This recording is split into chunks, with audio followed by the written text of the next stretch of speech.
Desde tu mirada entre la física y la filosofía, ¿qué viste o qué te llevó a escribir ¿Qué será de nosotros? Y a plantearte esta pregunta. ¿Somos un ser privilegiado de la creación, sí o no? Lo que Turing pone encima de la mesa es algo brutal, es que, en definitiva, el pensamiento se pueda reducir a procedimientos mecánicos. No hay, en su opinión, no hay ningún tipo de excepcionalidad humana en ningún ámbito. O sea, ¿no nos quedaría algún reducto, algún posible reducto? ¿O cree que no va a haber nada?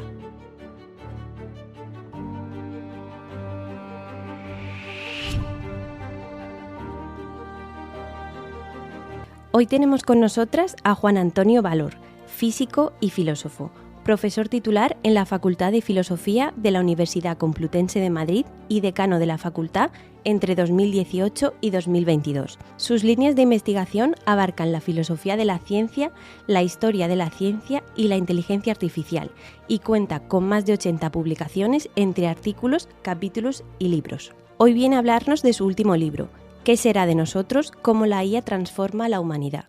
Bienvenido. Muchas gracias. Muchísimas gracias por la invitación. Nada, a ti por venir. Encantadísimo. Bueno, vamos a empezar un poco desde dónde surge este libro, porque es una reflexión profunda sobre el ser humano a partir de lo que está pasando con la inteligencia artificial. Y en el fondo la idea es entender un poco qué pasa, qué dice la máquina sobre nosotros. Entonces, desde tu mirada entre la física y la filosofía, ¿qué viste o qué te llevó a escribir ¿Qué será de nosotros? Y a plantearte esta pregunta. Está muy bien la pregunta porque has dado en la clave que me llevó a escribir el libro. Hay una primera motivación que es entender el funcionamiento de la inteligencia artificial y entender las consecuencias de la inteligencia artificial. Pero cuando uno se mete a estudiar la inteligencia artificial, inmediatamente se da cuenta que no solo está estudiando cómo funcionan las máquinas, también está estudiando cómo funcionamos los humanos, qué somos los humanos en definitiva, y si los humanos actuamos o no como las máquinas, en definitiva nos podemos reducir a algoritmos recursivos o no. En definitiva, tenemos una parte mecánica y nada más que una parte mecánica, o somos algo más que materia y algoritmos. Entonces, estudiando las máquinas, pues inmediatamente pasas a estudiar qué somos nosotros, ¿no? De ahí el título del libro. Bienvenido. Gracias, muchísimas gracias, un placer. Pues vamos a empezar hablando de... Bueno, pues precisamente al hilo de lo que comentabas, la inteligencia artificial en este sentido no es una máquina más, no es una técnica más, ni siquiera a lo mejor una revolución tecnológica más, dado que afecta a lo que a lo que entendemos por inteligencia, a lo que entendemos por conocimiento y a la propia naturaleza de la humanidad. La pregunta ¿qué será de nosotros? Apunta casi a que va a haber una transformación antropológica. No hablamos, por lo tanto, del futuro de la tecnología, sino que hablamos del futuro del propio ser humano. Uh-huh. En este sentido, nosotros nos preguntamos, ¿no?, a qué tipo de transformación del ser humano puede apuntar la inteligencia artificial. Bueno, hay una muy inmediata, y es que el ser humano va a estar conectado inmediatamente con otros seres humanos, con máquinas.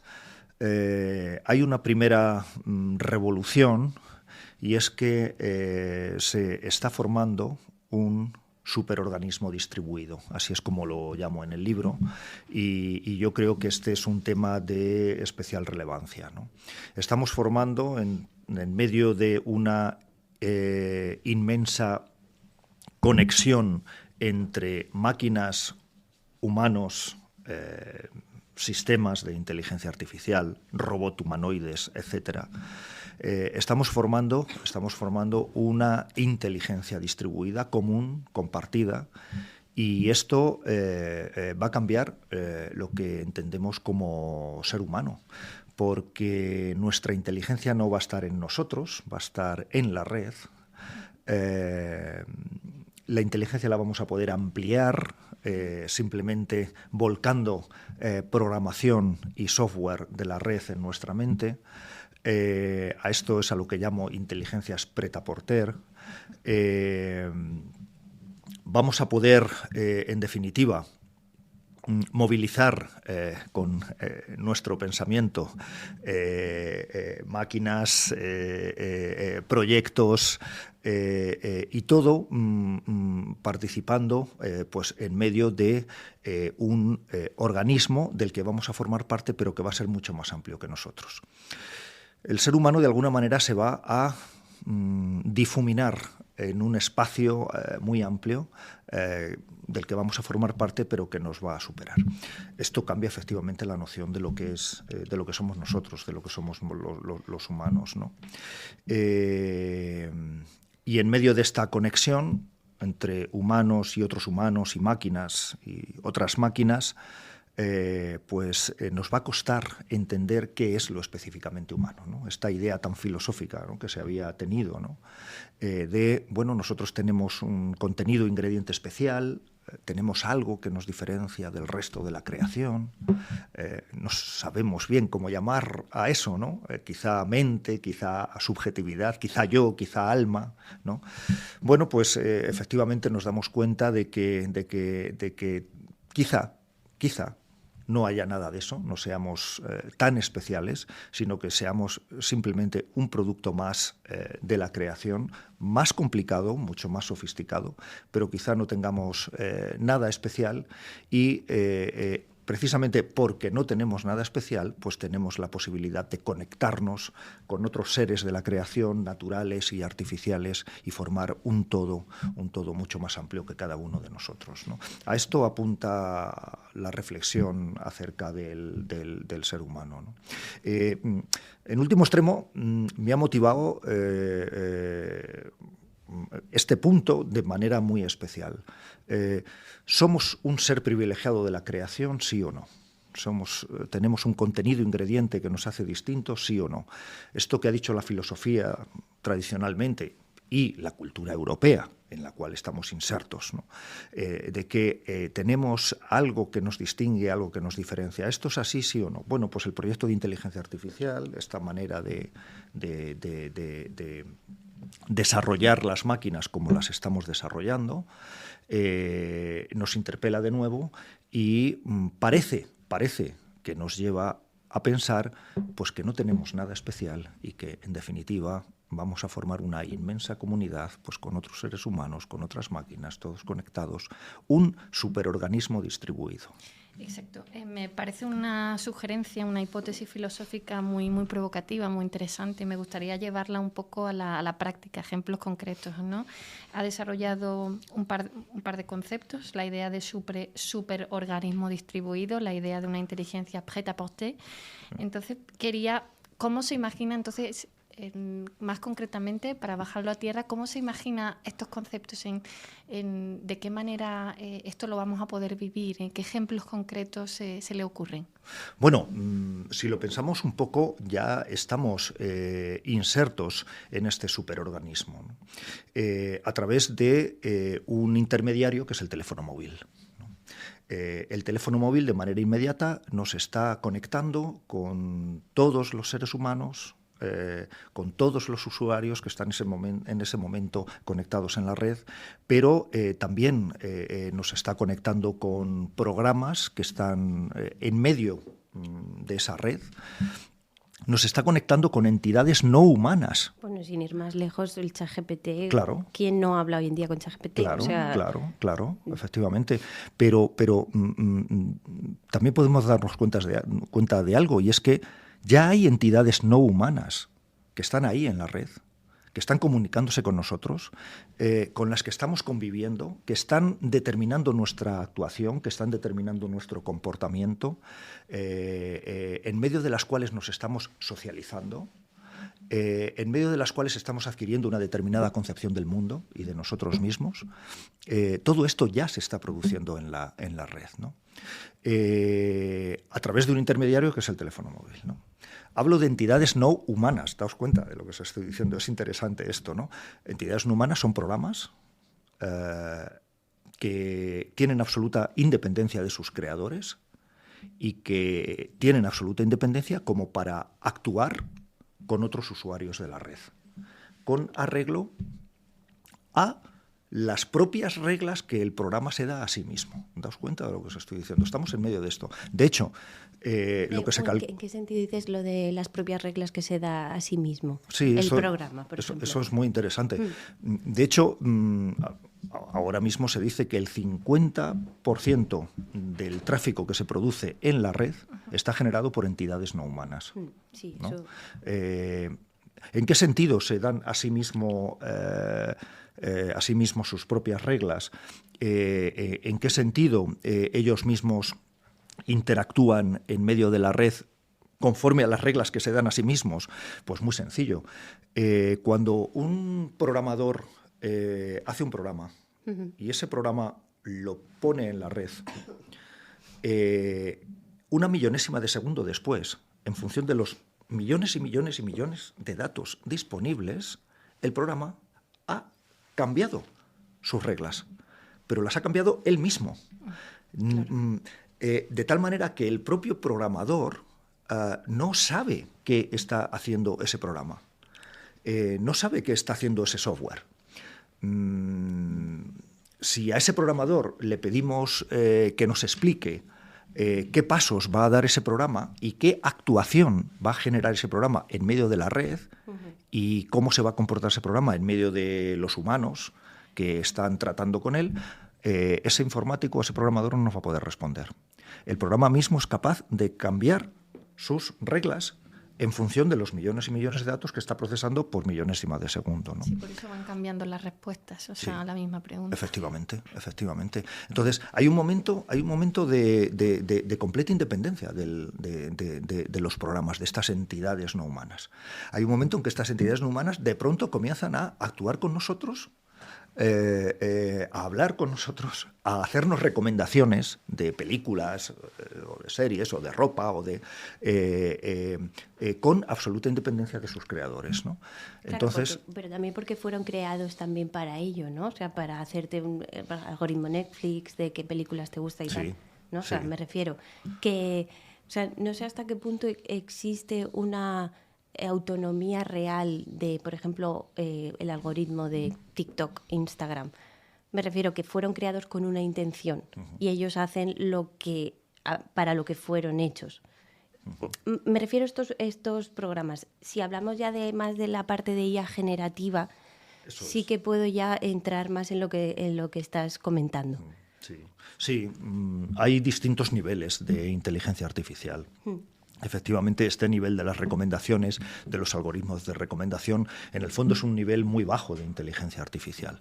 Pero cuando hablamos de inteligencia generativa, ya estamos en otro ámbito, ¿no? O cuando hablamos de sistemas lingüísticos, ¿no? Que son capaces de hablar de tal manera que no podemos distinguir si nos está hablando un humano o si nos está hablando una máquina. Entonces, en ese momento ya estamos en otro nivel de inteligencia artificial, ¿no? con otra complejidad y, por tanto, con otras propiedades, ¿no? Entonces, ya los sistemas tienen otras propiedades, ¿no? Sí, eso es muy interesante porque, al igual que en comunicación, cada vez nos cuesta más diferenciar si una imagen, por ejemplo, ha sido creada con IA, un vídeo ha sido creado con IA. Incluso el otro día me llamaron para una oferta académica y la que me habló al principio me costó mucho entender que no era una persona, porque ya ni siquiera no son las máquinas que tenían una dicción más lenta, sino que ahora ya parece, ¿no?, más robótica, claro. Sino que es verdad que tardas en darte cuenta. Claro. Tardas en darte cuenta porque son capaces de darte una respuesta. Exacto, pero pensemos algo más. Y todo esto no es más que el comienzo del comienzo. Sí. O sea, es que cuando alguien me dice, ¿no?, pues en las conferencias o en las presentaciones de libros, etcétera, cuando alguien me dice, no, pero aún así podemos establecer distinciones entre los humanos y las máquinas, tarde o temprano pillamos a las máquinas, pero es que no estamos hablando de este momento. Estamos hablando de pensar en las posibilidades que nos ofrece esto que estamos haciendo, teniendo en cuenta que esto que estamos haciendo ahora no es más que el inicio. Esto está comenzando ahora mismo, ¿no? Sí. Pensemos que tendremos delante de nosotros dentro de unos cuantos años o dentro de unas cuantas décadas, ¿no? Pues efectivamente tendremos sistemas de inteligencia artificial de alto nivel que van a superar, por supuesto, con creces los actuales sistemas generativos, y efectivamente nos damos cuenta que en esos nuevos sistemas de inteligencia artificial cada vez más complejos van surgiendo nuevas propiedades. Esta es una clave importante. Claro. Más complejidad, esa complejidad hace que tengamos sistemas que tienen nuevas propiedades. Cuanta más complejidad, pues nos sorprendemos con las nuevas propiedades que tienen esos sistemas, ¿no? De tal manera que, pues efectivamente, cada vez es más difícil la distinción entre humanos y máquinas en todos los aspectos. Claro, yo es que creo que al final estamos hablando de que, como decía, hablas tú en tu libro de Alan Turing, que todo proceso se puede escribir a nivel matemático. Sí. Yo soy súper partidaria de que esto es así. Sí. Quería preguntarte, como hablas, que este es el inicio, un poco como el germen del pensamiento de lo que conocemos, cómo conocemos la inteligencia artificial hoy. ¿Qué cambia realmente en la manera de entender lo que significa pensar? Si todo es describible, pues hablar con una persona, no sé, interactuar con ChatGPT y que parezca que estás hablando con tu tía. Claro. O sea, claro. ¿qué cambia? El concepto de pensar ya es distinto, ¿no? Claro, es magnífica la pregunta central, muy central la pregunta, claro. Y esto es central también en las propias reflexiones de Turing, ¿no? Efectivamente, siempre de manera clásica el pensamiento se ha atribuido a una facultad especial del ser humano que hemos relacionado con la mente, con el alma, con la subjetividad, con el yo pienso cartesiano, etcétera, ¿no? De una manera muy clásica en la filosofía moderna, en la filosofía que se hace en Europa desde el siglo XVII hasta el siglo XX, vamos a decirlo así a grandes rasgos, pues hemos considerado que el pensamiento no se puede reducir a materia ni a procesos mecánicos. El pensamiento es algo completamente distinto, que se realiza en un ámbito completamente distinto, que no es la materia, sino la mente. Esta distinción se ha hecho y de alguna manera esta distinción se ha mantenido a lo largo de todos estos siglos. De una manera más explícita o más implícita, esta distinción se ha mantenido. Lo que Turing pone encima de la mesa es algo brutal, es que, en definitiva, el pensamiento se pueda reducir a procedimientos mecánicos. La pregunta que se hace Turing es cómo definir un procedimiento mecánico. Esto es lo que él define en su tesis doctoral. Y un procedimiento mecánico, en definitiva, es lo que hace una máquina computadora. Una máquina computadora tal como la define él, una máquina computadora que se reduce a una cinta que tiene unos y ceros, un cabezal, y ese cabezal es capaz de ir de una celda a otra, de un símbolo a otro, de borrar, de poner uno nuevo. Y daos cuenta lo brutal del asunto. O sea, Turing consigue entender que toda la matemática que se hace se puede reducir a la actuación de un cabezal en una cinta de unos y ceros. Y que, en definitiva, toda la matemática que los grandes genios de la humanidad han hecho, en definitiva, se puede reducir al comportamiento de una máquina computadora definida de esta manera tan bruta, tan tosca, que es una cinta de unos y ceros y un cabezal recorriendo la cinta de unos y ceros, que es en definitiva cualquier ordenador que tenemos sobre la mesa. El segundo paso que da Turing es, ¿y si no solo estas máquinas computadoras tan simples y tan bruscas, y si no solo son capaces de hacer matemáticas, sino son capaces de hacer todo lo que hacemos los humanos? Esta es la pregunta. Bueno, es que en realidad todo se puede reducir a matemáticas. Lo has dicho tú antes, efectivamente. La apuesta de Turing, efectivamente, es la de reducir todo a estos comportamientos mecánicos de un cabezal sobre una cinta. En definitiva, es lo que llama él reducir todo a algoritmos recursivos. Todo. Las matemáticas se pueden reducir a algoritmos recursivos que los puede hacer este cabezal sobre la cinta. En definitiva, una máquina computadora puede ejecutar esos algoritmos reducidos, esos algoritmos recursivos y puede, por tanto, generar toda la matemática. Pero, claro, el siguiente paso es, no solo se puede generar toda la matemática, sino todo el pensamiento humano, sin necesidad de recurrir a la existencia de una mente o de una sustancia especial en la cual se genera ese pensamiento, ¿no? Pero voy a aprovechar para decir algo importante. A ver, algo importante que es en lo que estamos.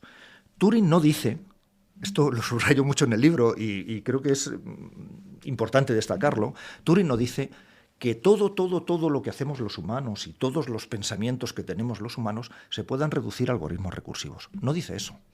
Dice que comienza un proyecto en el que intentamos reducir todo a algoritmos recursivos y reducir todo, en definitiva, a procedimientos mecánicos y reducir todo a este cabezal que he dicho antes y esta cinta de unos y ceros y ese cabezal moviéndose por la cinta de unos y ceros. Vamos a ver si somos capaces de reducir todo a este procedimiento mecánico tan brusco. ¿Lo podríamos reducir todo? Turing no dice que podamos. Turing dice, vamos a intentarlo. Y vamos a ver si generaciones y generaciones y generaciones de matemáticos, de físicos, de ingenieros de computación, etcétera, son capaces de ir reduciendo poco a poco todo lo que hacemos los humanos a estos algoritmos recursivos, en definitiva, a estas máquinas computadoras. Si lo conseguimos, el día que lo consigamos, entonces podremos decir, hemos conseguido reducir todo lo que hacemos los humanos a máquinas computadoras y algoritmos recursivos. No dice que lo podamos hacer, dice, vamos a ponernos en la tarea. Es una tarea de décadas, es una tarea de muchos años, es una tarea, en fin, que... El primero que plantea esa hipótesis. Exactamente, es el primero que se plantea esa hipótesis, es una tarea que va a llevar... bueno, pues a muchas generaciones, mucho trabajo, ¿no? Y algo más. Y dice, si algún día nos encontramos con algo que hacemos los humanos que no se puede reducir a máquina computadora y algoritmos recursivos, en ese momento diremos, nuestro proyecto ha fracasado y efectivamente los humanos tenemos algo especial que no se puede reducir a máquinas y a algoritmos recursivos. Si algún día ocurriese eso, entonces tendríamos que decir, efectivamente los humanos somos algo distinto, tenemos algo especial, no nos podemos reducir a máquinas computadoras, no nos podemos reducir a algoritmos recursivos. Pero el hecho es que todavía eso no ha ocurrido. Esto es muy importante. O sea, lo sorprendente es que desde que Turing escribe en el año 1950 hasta ahora, cada vez hemos ido reduciendo más comportamientos humanos y más actividades, algoritmos recursivos, cada vez más, y todavía no hemos llegado al límite, y esto no acaba más que de empezar. Esta es la cuestión, ¿no? En su opinión, entonces, bueno, también me estoy acordando también un poco de la filosofía de Pitágoras, la filosofía matemática de Pitágoras sobre los números, pensando también en eso, que todo era reducible a estas cuestiones, o sea, que se podía ver desde ese punto de vista. No hay, en su opinión, no hay ningún tipo de excepcionalidad humana en ningún ámbito, o sea, ¿no nos quedaría algún reducto, algún posible reducto? ¿O cree Claro. que no va a haber nada? Claro, bien, claro, magnífico. La cuestión es que si ahora yo te respondo si hay algo que no podemos reducir a algoritmos recursivos, soy un dogmático. Uh-huh. El que responde eso, a juicio de Turing, y yo comparto esta idea con Turing, el que responde eso solo lo puede responder sobre, digamos, supuestos ideológicos o filosóficos injustificados, o religiosos injustificados. O sea, quiero decir que si alguien responde, que es frecuente, por otro lado, ¿no? No, es que los humanos tenemos sentimientos, tenemos pasiones, tenemos determinados pensamientos, tenemos imaginación, tenemos libertad, y eso no se puede reducir a algoritmos recursivos. Si alguien dice eso es un dogmático, ese es un dogmático. Y está cargado de prejuicios religiosos, ideológicos, etc. Porque a priori no se puede decir eso. La idea de Turing es, bueno, vamos a intentar reducir algoritmos recursivos, vamos a seguir con el proyecto. ¿Por qué dices que no? ¿Por qué dices que no? Vamos a intentarlo. Vamos a continuar generando sistemas computacionales cada vez de mayor complejidad y cada vez con mayor recursión, más potencia y más recursión, ¿no? Esto es lo único que necesitamos. Más potencia, más velocidad, más capacidad de almacenamiento y más recursión. Y vamos a ir reduciendo cada vez más cosas a, pues esto, a algoritmos recursivos. Si alguien dice, no, pero hay una parte que no se puede reducir, ¿por qué lo dices? No podemos decirlo. Estamos en el proyecto, estamos en el camino. El que lo dice es un dogmático, en definitiva. Puedo añadir algo. Y es, claro, pero alguien puede pensar, ya, pero Turing es muy optimista, porque, claro, ¿y hasta cuándo va a durar este proyecto? Porque, claro, 1 década, 2 décadas, 3 décadas, vamos reduciendo cosas a algoritmos recursivos, vamos reduciendo comportamientos humanos a algoritmos recursivos, sí, pero ¿cuándo podremos decir que hemos fracasado? Turing también lo deja esto muy claro, ¿no? Porque dice Turing, si en algún momento necesitamos una máquina con tal capacidad de almacenamiento y tal recursión que no hay materia física en el universo que lo soporte, en ese momento habremos fracasado. Me explico. Es decir, quizá haya, en algún momento, descubramos, en algún momento nos demos cuenta de que para reducir un comportamiento humano a máquina, necesitemos una máquina que necesite tal capacidad de recursión y tal capacidad de almacenamiento que no haya materia en el universo capaz de soportar eso. Claro. Bueno, pues si eso ocurre, entonces tendremos que decir, nuestro proyecto ha fracasado y efectivamente los humanos somos capaces de hacer cosas que las máquinas no van a poder hacer nunca.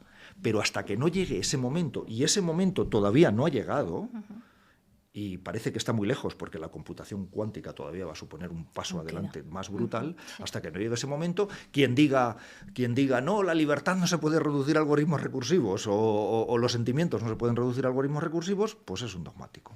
Pues esta es la idea. En este sentido, ¿no? Mientras falseamos la hipótesis, o hasta que podamos falsear la hipótesis, ¿verdad? Sí, sí. Vamos a ir intentando, pues eso, a raíz de su libro, vamos a hacer alguna reflexión más, porque la IA no solo cambia lo que hacemos, ¿no? Cambia también cómo pensamos, estábamos comentando, también cómo sentimos, ha hecho referencia a ello, y cómo nos entendemos a nosotros mismos. Así, por lo tanto, toca el núcleo duro de lo que entendemos que es un ser humano. He citado algunas de estas cuestiones, algunos de estos conceptos centrales de la excepcionalidad humana. La conciencia, la idea de libertad humana, de autonomía, la propia idea de inteligencia o la idea del yo, pienso, luego existo, ¿no? Que ha citado antes.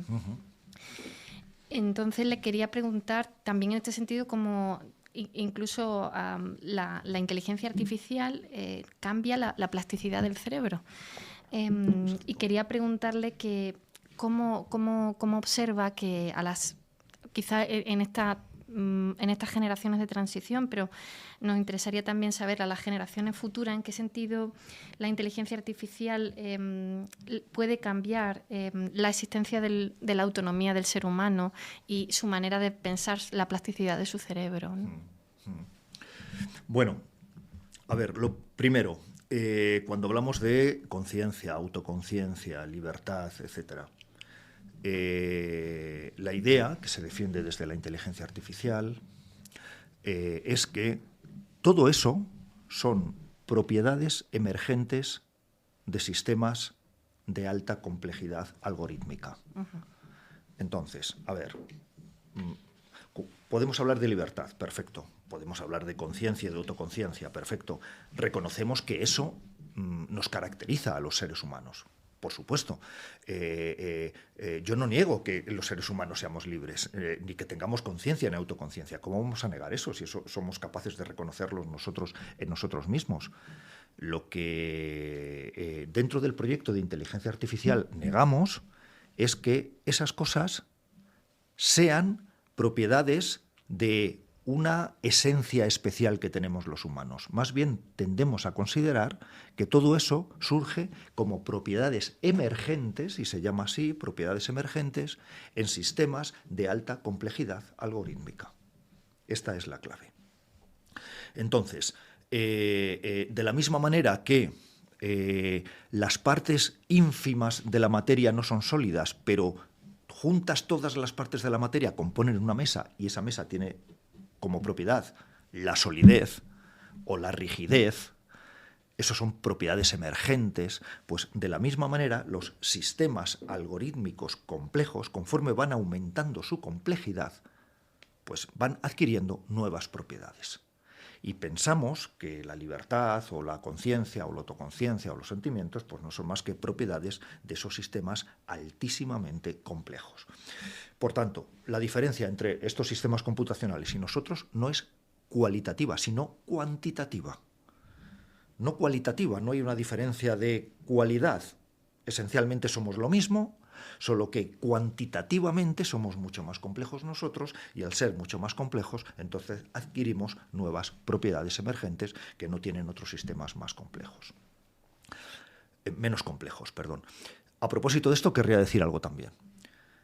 Si estas propiedades son propiedades emergentes que surgen en sistemas de determinada complejidad, esto nos lleva a pensar también que quizá otros sistemas complejos, aunque no tan complejos como nosotros, puedan tener también estas propiedades o propiedades similares. Me refiero a los animales, por ejemplo. Efectivamente. Este es un tema muy relevante al que también nos lleva la inteligencia artificial. ¿Por qué hemos supuesto que los animales no tienen estas propiedades? ¿Por qué hemos supuesto que no tienen conciencia o que no tienen autoconciencia? ¿O por qué hemos supuesto que no tienen sentimientos como tenemos los humanos? Entonces, esta idea de sistemas algorítmicos complejos que son capaces de ir adquiriendo nuevas propiedades nos lleva también a la idea de que quizá los animales, que son sistemas algorítmicos complejos, puedan tener también propiedades emergentes, aunque no como los humanos, pero sí similares a los humanos. Entonces, esto nos lleva a pensar que quizá puedan tener conciencia, aunque no la conciencia humana, determinado nivel de conciencia, o que puedan tener sentimientos, determinado tipo de sentimientos, incluso otros distintos de los nuestros, incluso algunos que no podemos ni concebir, ¿no? O que de alguna manera tengan un determinado nivel de autoconciencia, aunque sea un nivel distinto al humano, ¿no? Claro, Entonces, esto es muy, muy, muy relevante. Por otro lado, efectivamente, hablabas de la plasticidad del cerebro, efectivamente. Efectivamente, estamos hablando de sistemas cuya complejidad puede ir aumentando, que podemos hacer que esa complejidad aumente artificialmente, o sea, sistemas complejos naturales, como el cerebro, que podemos, con los que podemos hacer que aumenten su complejidad de manera artificial, y entonces en esos nuevos sistemas más complejos artificialmente se pueden generar nuevas propiedades. Este proyecto se le llama transhumanismo. Uh-huh. Estamos hablando de no conformarnos con la base cerebral natural, sino mejorar, perfeccionar esa base cerebral a partir de sistemas algorítmicos que se implantan o que se superponen a la base natural y generar cerebros ampliados y sistemas de inteligencia ampliados que mezclan lo natural y lo artificial. Sí, A este proyecto le llamamos transhumanismo y Elon Musk le llama Neuralink. Uh-huh. Neuralink es justamente esto, esta ampliación y superposición entre cerebro natural y cerebro artificial. Sí, esto, claro, en este sentido, pues si el transhumanismo lleva tiempo, bueno, hay países en Suecia, por ejemplo, sí, donde ha habido varios ejemplos así, sí. Pero entonces, claro, al final también esto luego también hace muy difícil diferenciar entre los seres humanos, ¿no? Porque, claro, al final sería entonces reproducible. Estaríamos hablando de cerebros reproducibles y todo el mundo aspiraríamos al máximo, entiendo, en principio, ¿no? Entonces nos haría también a todos iguales, ¿no? Sería un poco aburrido. Está muy bien esto. Está muy bien esto. Está muy bien la pregunta porque efectivamente pienso que la inteligencia va a ser irrelevante. Claro. Claro, aquí a mí me... Pero se entiende por qué lo digo, ¿no? Sí, claro, O sea, porque si todos podemos aspirar a lo mismo, entonces... Sí. La inteligencia va a ser irrelevante, porque en la medida en que seamos capaces de conectarnos a ese superorganismo distribuido y ampliar nuestra inteligencia, o en la medida en que seamos capaces de ampliar las capacidades y las funcionalidades de nuestro cerebro a través de sistemas como Neuralink, etcétera, todos podremos llegar a esos altos grados de inteligencia. Por tanto, vamos a dejar de valorar la inteligencia. Claro. Valoraremos otras cosas. Y esto es interesante. Bueno, a partir de ese momento quizá valoraremos otras cosas. Bueno, no solo la inteligencia, quizá la creatividad. O la inteligencia emocional.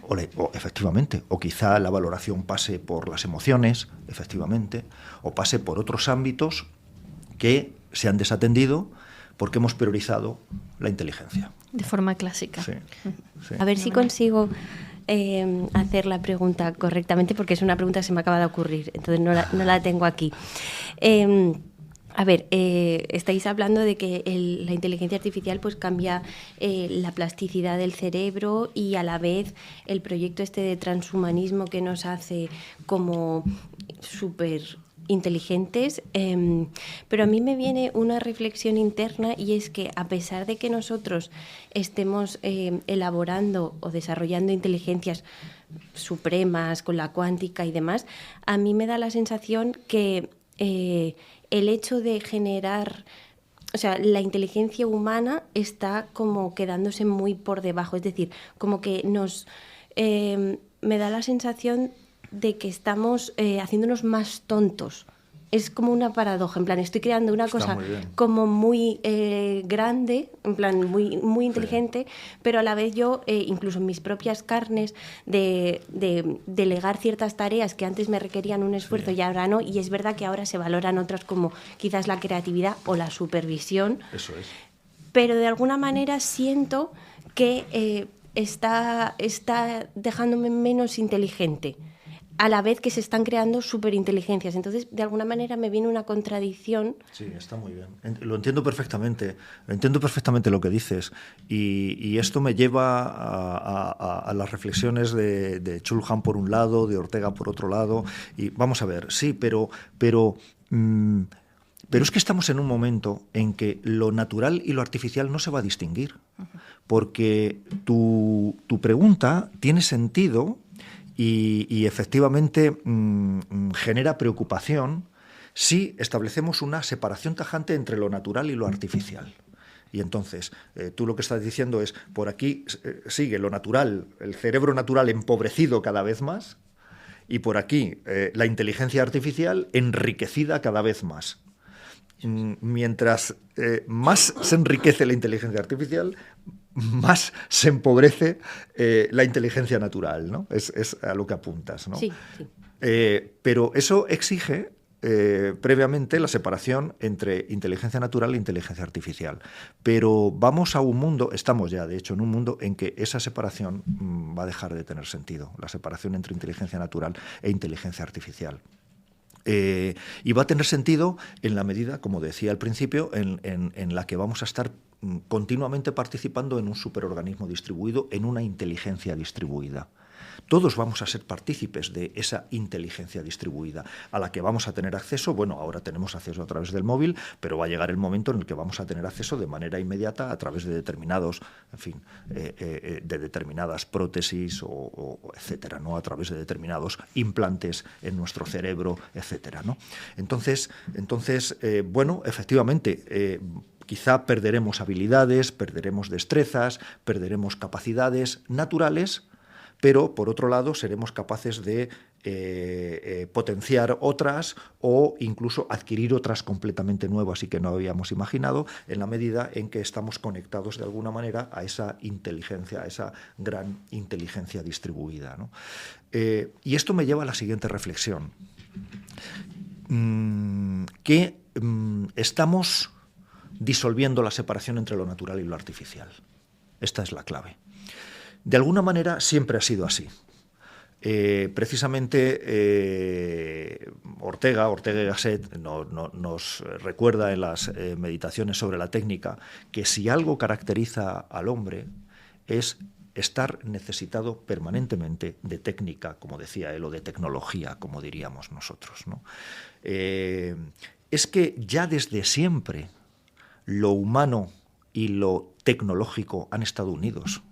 Ha marcado la evolución. Sí, y ha marcado la evolución, efectivamente. Desde que apareció el fuego, desde que apareció la rueda, claro. Y luego los distintos artilugios, ¿no? Hay como un ensamblaje entre lo natural y lo artificial, ¿no? Las revoluciones son tecnológicas, básicamente. Efectivamente.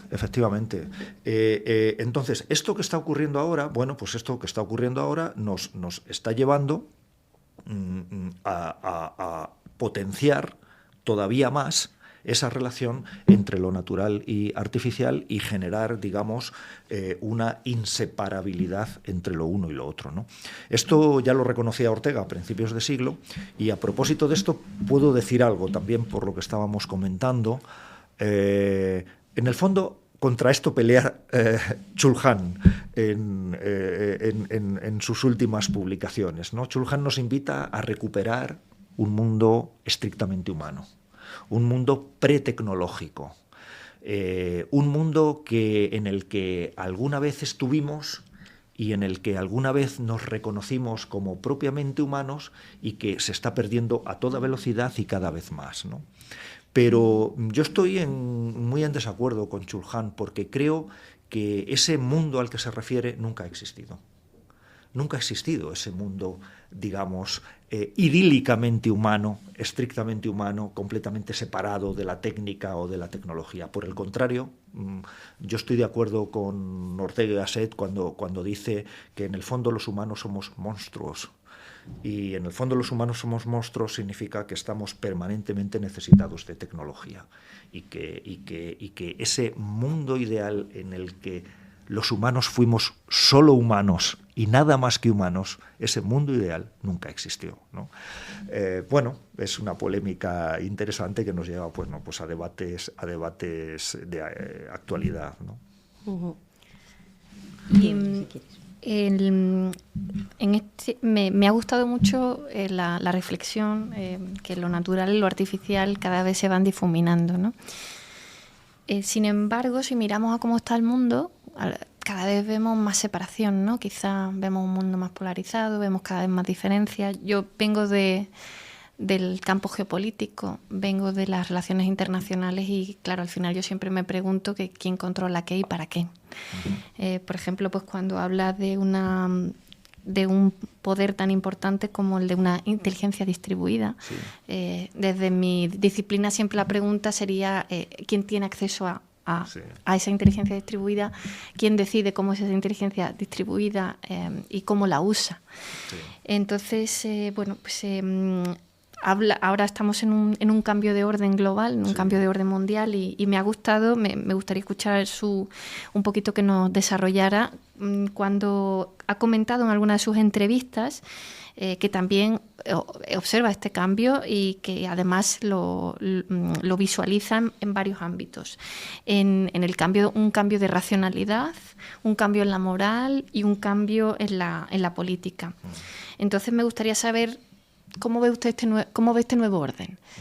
Yo lo veo desde el punto de vista de la geopolítica y del uso de la IA como un instrumento geopolítico, y quisiera pues aterrizar estas ideas en estos aspectos que ha comentado y que me resultan muy interesantes. Sí.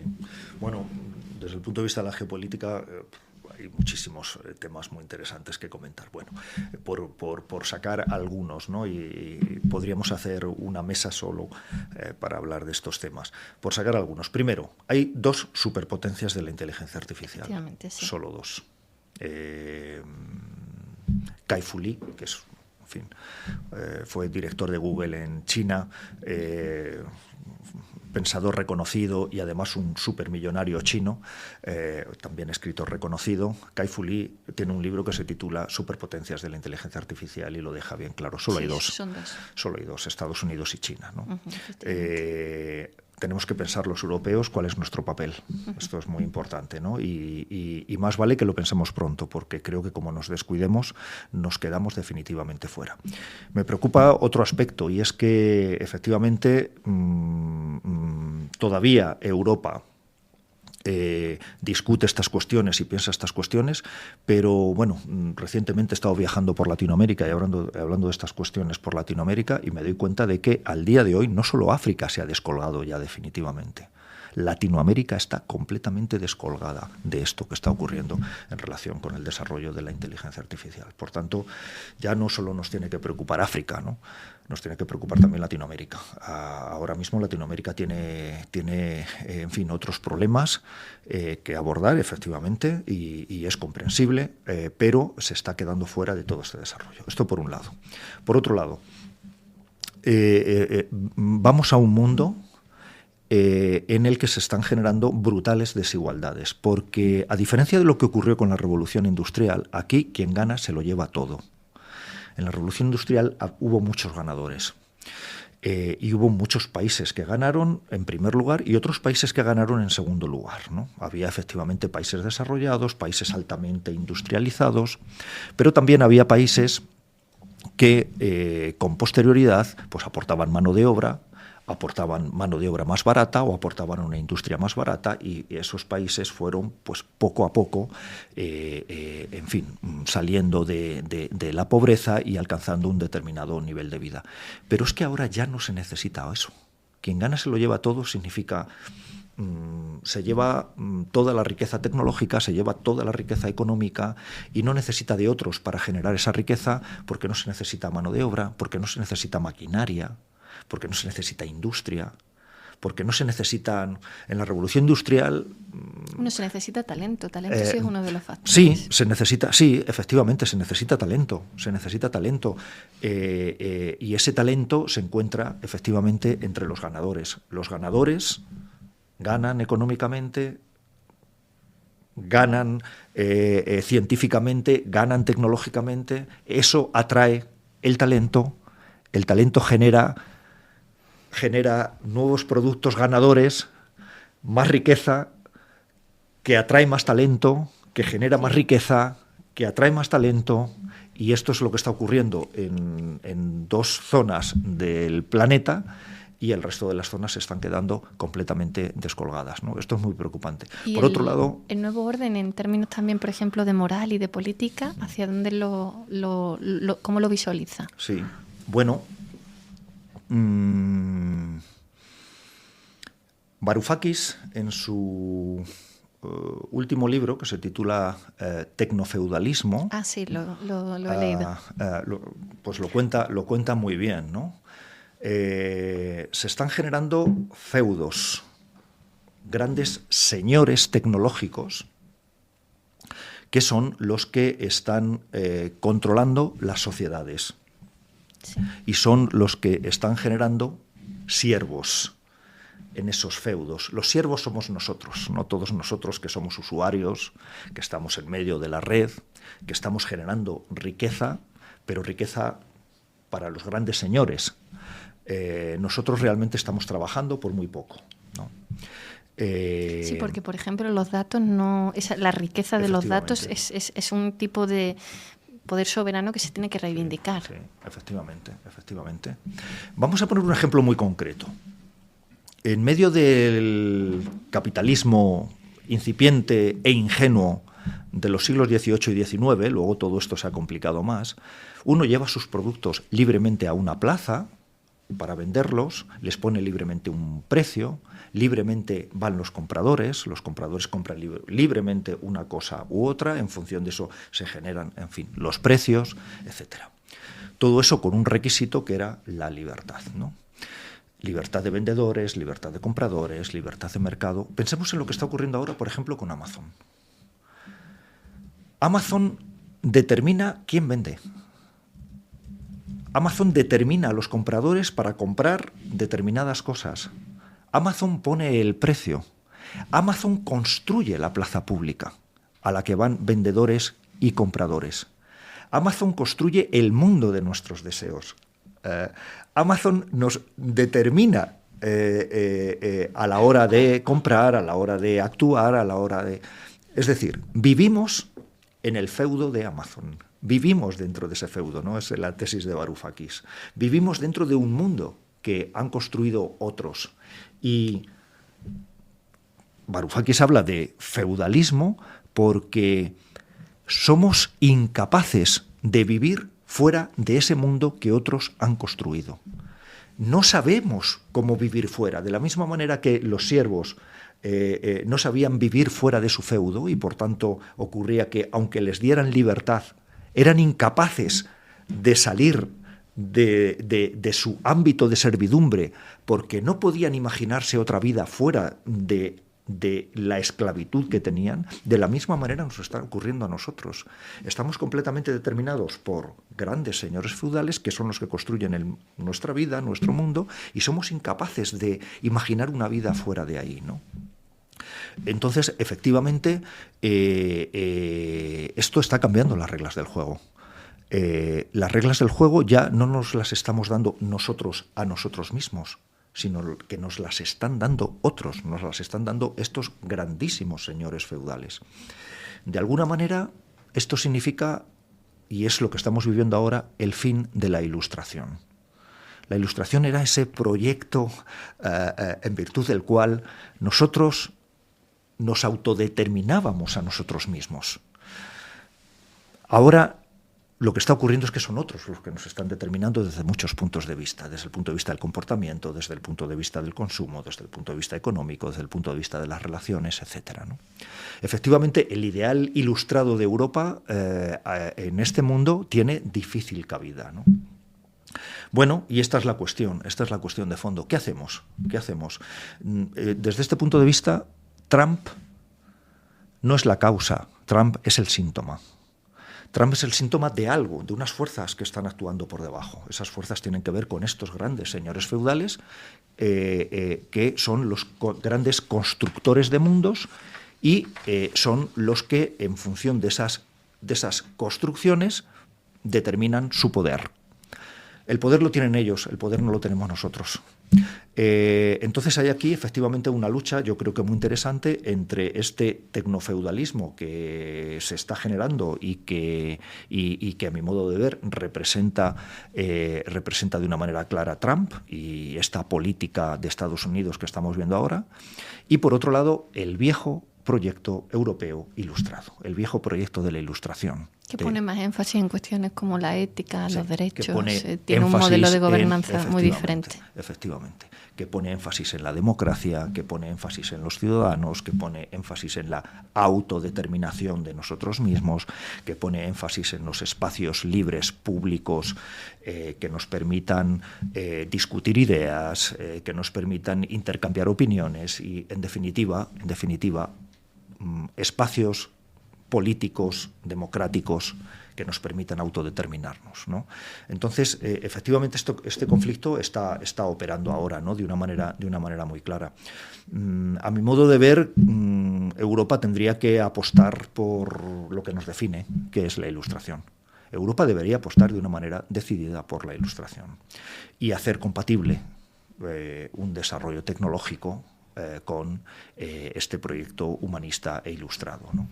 Bueno, esta debería ser la propuesta de Europa, clara, decidida, pero lo cierto es que ahora mismo no estamos ahí. Ahora mismo me parece que no hay una alternativa política clara frente a estos grandes señores feudales que están apareciendo tanto en Estados Unidos como en China, porque en China está ocurriendo exactamente lo mismo, solo que de una manera distinta dadas las peculiaridades del gobierno chino, ¿no? Bueno, pues este es el papel de Europa, ¿no? Quizá a lo mejor la intencionalidad sí que persiste, ya como última pregunta. Lo que pasa es que surgen obstáculos importantes porque me comentaba que estaba en un proyecto de investigación y ponía de manifiesto, bueno, estaba investigando la trazabilidad de los sistemas de inteligencia artificial y la posibilidad de control por parte del ser humano, que también está parte del modelo que defiende Europa para bueno, pues para poder responder a su propia esencia, ¿no? O a su visión del mundo y a la visión de cómo la tecnología debe apoyar al ser humano. Y debe más bien ser el ser humano el que gobierne la tecnología y no al revés. Eso es. Pero, sin embargo, este human in the loop, o sea, esta idea de que se pueda controlar todo, me comentaba que no está de acuerdo con que se pueda conseguir este propósito, que la trazabilidad y que el control por parte del ser humano, conceptos fundamentales hoy en día que se están intentando ponerse como requisito, no es tan fácil, por lo menos. Sí, estos son dos puntos clave, tanto en la normativa que regula la inteligencia artificial como en la normativa que sacó el ejército español en el año 2023 para regular su propio desarrollo de inteligencia artificial. En fin, los requisitos están claros, ¿no? Europa apuesta por la trazabilidad, es decir, por definir de una manera muy clara los pasos que van dando los sistemas de inteligencia artificial, esto por un lado, y por otro lado por la responsabilidad humana siempre detrás de cualquier sistema de inteligencia artificial, ¿no? Creo que esto es un error. Y al día de hoy yo creo que esta opinión es compartida porque la normativa europea sobre inteligencia artificial es del año 2024 y ya se está revisando. Sí. O sea, pues ha durado muy poco realmente, ¿no? ¿Por qué? Pues porque, primero, es imposible la trazabilidad. Lo habíamos comentado antes. Es imposible la trazabilidad de los sistemas computacionales avanzados, sencillamente porque los sistemas transforman sus propias reglas por sí mismos, transforman su propio software de manera inmediata, y el informático, una millonésima de segundo después, no sabe qué está haciendo el sistema. Especialmente en los sistemas de inteligencia artificial generativa, ¿no? Esto por un lado. Por otro lado, si esto es así, ¿qué sentido tiene decir que hay un responsable humano o que hay una empresa responsable si la empresa no se puede hacer responsable de lo que hace el sistema, porque el sistema opera de manera autónoma, ¿no? Entonces, esto no tiene sentido.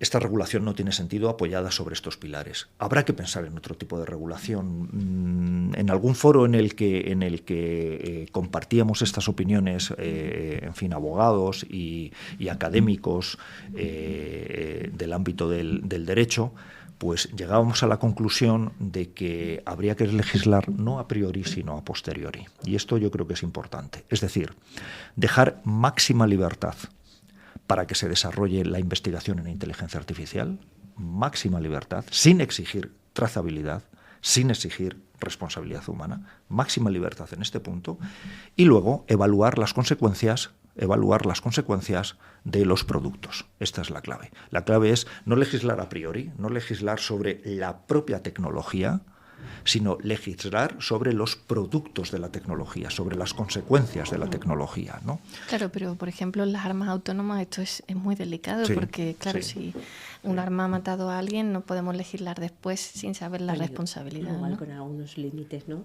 sea, sí, me refiero a sí. eso que propones, pero igual acotado, ¿no? Bueno. Sí, efectivamente, con las armas autónomas esto ocurre y esto es un problema, efectivamente. Efectivamente, bueno, acotado quiero decir, bueno, por supuesto hay que poner a prueba esos sistemas, o sea, esos sistemas no lo podemos lanzar y que operen sin más, hay que poner a prueba esos sistemas, ¿no? Y por supuesto, en fin, hay que establecer controles de esos sistemas, pero es que tenemos que tener claro algo, y es que no podemos determinar el comportamiento del sistema. Es que, insisto en esto, que yo creo que es muy relevante, es que el sistema mismo toma sus propias decisiones con independencia de los programadores.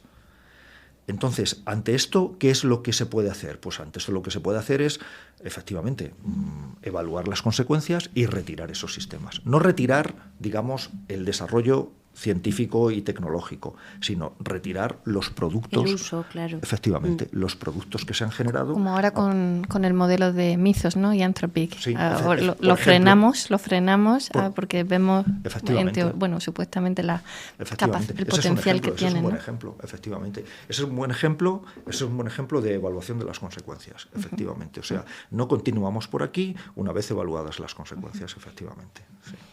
Bueno, pues hemos llegado ya al final de la entrevista y nada, quería agradecerte que hayas venido. Ha sido un placer hablar contigo y nada, que seguro que te va a ir súper bien con el libro y que estás invitado siempre que quieras venir aquí. Y encantadísimas las dos. Claro que sí, ya esperamos el siguiente libro, que sabemos que estás ya pensando en algo. Sí, estoy ya con el siguiente libro. Pero lo que pasa es que el siguiente libro indirectamente tiene que hablar va a tratar de la inteligencia artificial. Va a tratar más bien sobre una cuestión que tiene también su relevancia geopolítica, que es la cuestión de la verdad. ¿Qué es la verdad en un mundo en un mundo en el que ya cada vez cuesta más distinguir lo verdadero de lo falso, noticias verdaderas de noticias falsas, relatos verdaderos de relatos falsos? Hablar hoy de lo que es la verdad me parece un temazo. Es un temazo. Me parece un temazo, ¿no? No sé cómo lo veis vosotras. Pues nada, después de la posverdad, a ver la IA que nos trae y esperamos el libro ¿qué es la verdad en este mundo de posverdades, ¿no? Esa es la cuestión. Bueno, pues eso es lo que ¿qué nombre le ponemos ahora que tenemos la inteligencia artificial? Sí, exactamente. Pues muchas gracias. Muchas gracias, un placer, encantado.